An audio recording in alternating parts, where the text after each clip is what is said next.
ಅವರ ಮುಖವನ್ನು ನೋಡಿದ್ರು. ಅಪ್ಪ ನನ್ನ ಮುಖವನ್ನೇ ನೋಡ್ತಾ ಇದ್ರು. ಗಡಗಡ ಅಂತ ಹಾಲನ್ನು ಕುಡಿದ್ರು. ಅಪ್ಪನ ಕಣ್ಣಲ್ಲಿ ನಾನು ಆಟ ಆಡುವ ನೆಪದಿಂದ ಹೋಗಿ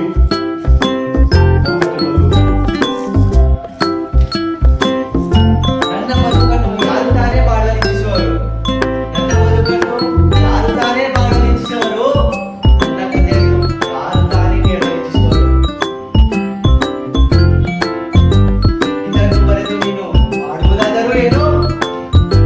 ಇದರಿಂದ ನನಗೆ ತಾನೇ ಏನು ಪ್ರಯೋಜನ? ಹೋಗು, ಸಾವು ಬರುವ ಈ ಸಮಯದಲ್ಲಿ ನೆಮ್ಮದಿಯಿಂದ ಕಣ್ಣು ಮುಚ್ಚು. ನನ್ನ ಬದುಕು ಯಾರು ಬಾಳಲಾರದ ಬದುಕು. ನನ್ನ ಕತೆ ಯಾರು ಕೇಳಲಿಚ್ಛಿಸದ ಕತೆ. ಇದನ್ನು ಬರೆದು ನೀನು ಮಾಡುವುದಾದರೂ ಏನು? ಅದರಿಂದ ನನಗೇನು ಲಾಭ? ಹೋಗು. ನೋಡುತ್ತಿರೋ ಗಿಟ್ಟಕಗಳನ್ನು ಮುತ್ತಿ ನೋಡುವುದರಲ್ಲೂ ಈ ಗಿಟ್ಟಿಸಲು ಗಿಟ್ಟುಗೋಲು. ಒತ್ತೋ ಕೋಟಿ ಮನವನ್ನೇ ಒತ್ತಾಳು ಓಡಿಯೋ. ನನ್ನ ಉತ್ತರ ಕೇಳಿ ನನಗೆ ಅಳಬೇಕು, ಅಳಬೇಕು. ನಾಗಲೇ ವಿರಾಟ, ಶಲ್ಯ, ಸುಧಾಕರ್ಮ ಎಲ್ಲ ಮಹಾವೀರರು ಅಂತ ಹೇಳಿದೆ. ಆದರೆ ಅವರೆಲ್ಲ ವಯಸ್ಸಾದವರು. ಎಲ್ಲ ಮುಗಿದು ಹೋಯಿತು.